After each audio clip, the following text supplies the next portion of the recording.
신혼주부예요. 오늘은 경조사비에 관한 얘기를 해보려고 하는데요.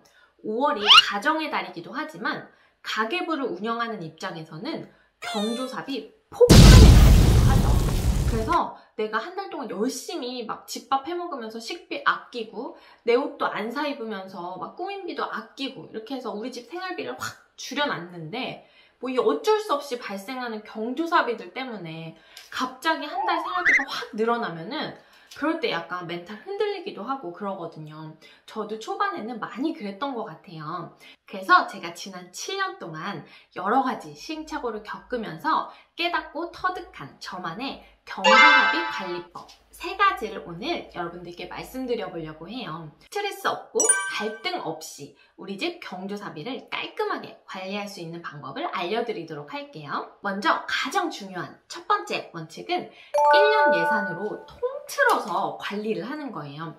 저희 집 같은 경우에는 평균적으로 매년 500만 원 정도를 경조사비로 지출을 하고 있어요. 이렇게 1년 예산으로 관리를 하면 좋은 점이 매달 생활비가 들쭉날쭉해지지 않는다는 거예요. 저희 집 같은 경우에는 저희 친정 부모님 생신을 음력으로 챙겨드리는데 이게 추석을 기점으로 해서 항상 앞뒤로 두 분 생신이 붙어 있으세요. 근데 요거를 만약에 매달 생활비에서 지출을 한다고 하면 양가에 추석도 챙겨야 되고 또 저희 부모님 생신도 챙기고 이렇게 되면 약간 부담스러울 수도 있어요. 그런데 저 같은 경우에는 1년 경조사비 예산에서 요거를 지출을 하고 있기 때문에 특별히 이 부분으로 인해서 한 달 생활비가 막 오바된다거나 그래서 뭐 부담스럽다거나 이런 부분은 없었던 것 같아요. 그리고 또 한 가지 좋은 점은 어차피 이제 연초에 올 1년 동안 500만 원은 경조사비에 나갈 돈이다. 이렇게 이름을 붙여놓은 거죠. 어차피 지출을 해야 될 돈이다 라고 이름이 딱 붙은 돈이기 때문에 뭐 이게 실제적으로 제가 봉투에 넣어놓거나 통장에 따로 넣어놓거나 한 건 아니지만 제 심리적으로 마음속에 이렇게 봉투가 자리가 잡은 거죠. 그래서 여기서 어차피 이 돈은 나갈 돈이다 이렇게 이름이 붙었기 때문에 그때그때 지출할 때마다 이게 예상을 하지 못했던 돈이 아니다 보니까 부담스럽지 않게 지출을 하고 관리할 수 있었던 것 같아요. 두 번째는 우리 집 경조사비 내역을 하나하나 구체적으로 확인하고 따져본 다음에 1년 예산을 짜보기예요. 이렇게 해야 사실 1년 예산으로 경조사비를 관리할 수가 있겠죠. 그래서 미리 예산을 짜보는 건데요. 당연히 예측 가능한 부분이 있고 또 내가 예측할 수 없는 부분들이 있어요. 예를 들어서 뭐 회사 동료의 각종 경조사 행사까지 제가 다 파악할 수는 없으니까요. 그래도 최대한 예측 가능한 부분들, 뭐 가족들의 경조사 같은 경우에는 어느 정도 정해져 있는 부분들이 있으니까 이런 부분들을 최대한 구체적으로 꼼꼼하게 예산을 짜보시는 게 좋아요. 저희 집 같은 경우에는 크게 3가지로 나눠서 경조사비 예산을 잡는데요.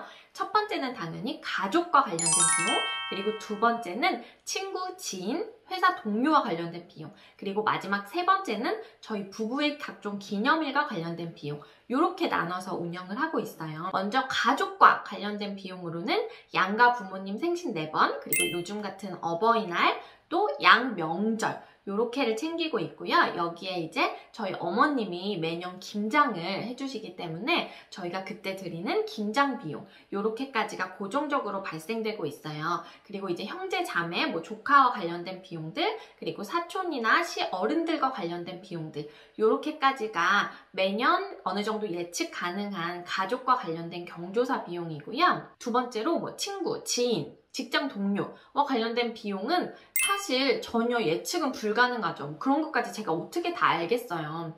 그런데 제가 지난 7년 동안 가계부를 운영을 해보니까 그래도 어느 정도 매년 발생하는 금액은 비슷비슷하게 지출되는 부분이 있더라고요. 그래서 그냥 1년에 얼마 이렇게 통틀어서 예산을 책정하고 있고요. 저희 부부와 관련된 비용 같은 경우에는 케이크나 꽃을 사는 비용 이런 거는 경조사비로 잡고요. 근데 이제 저희 부부 같은 경우에는 기념일에 서로 선물을 해주거나 이러지는 않고요.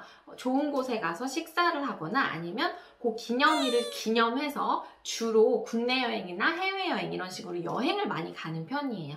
그래서 이런 비용은 너무 크기 때문에 그냥 전체 여행비나 아니면 외식비로 잡고 있기 때문에 소소한 비용 정도만 예산으로 잡고 있고요. 이렇게 1년 동안 경조사비 지출이 언제 발생할지 횟수를 어느 정도 따져보셨으면 세 번째로는 그때마다 얼마씩을 지출할지 비용을 결정하셔야 되는데요. 저희 집 같은 경우에 가족과 관련된 비용은 지난 7년 동안 늘 정액제로 운영을 해왔고요. 친구나 지인, 회사 동료와 관련된 경조사비는 어느 정도 관계에 따라서 가깝고 멀고 이런 거에 따라서 정해진 어느 정도의 비용이라는 게 있잖아요, 사회적으로. 그 정도에 맞춰서 지출을 하는 편이고, 이제 특히 제가 먼저 받은 금액, 축의금이라든지 이런 거 같은 경우에는 제가 받았던 만큼 늘 돌려주는 편이고요. 이런 분들 있어요. 제가 먼저 축의금을 받긴 했는데 그 이후에 여러 가지 이유에 의해서 이제 몇 년 동안 서로 연락을 안 했던 거예요. 그런데 그 상대방이 몇 년이 지나서 본인 결혼할 때 돼서 연락이 오는 거예요. 그러면 이제 이런 거 가지고 되게 어이없어 하고 좀 그렇다 이런 분들 있으신데 저 같은 경우에는 저도 받은 거 있으니까, 그리고 사실 저도 그 몇 년 동안 연락 안 한 건 사실이잖아요. 그래서 그냥 되게 기분 좋게 제가 받은 부분에 대해서는 돌려주는 편이에요. 그래서 이런 식으로 하면 스트레스 없이 운영할 수 있는 것 같고요. 가족과 관련된 비용 같은 경우에는 내년 정도에는 조금 가능하면 이제 상향을 해볼까 이렇게 생각은 하고 있어요. 근데 제가 개인적으로 생각했을 때 특히 이제 부모님 챙기는 이런 비용 같은 경우에는 이게 뒤로 백을 하면 안 되거든요. 앞으로 계속 이게 상향이 돼야지. 그래서 섣불리 이 감정적인 어느 날 무슨 어떤 영상을 봤다, 아니면 어떤 주변에서 이야기를 들었다 해서 있을 때 잘해야지 해가지고 갑자기 금액을 확 올렸다가 또 그 다음에는 내 생활이 조금 빡빡하니까 갑자기 또 줄였다가 이런 식으로 왔다 갔다 하면 오히려 부모님들이 걱정하시거든요.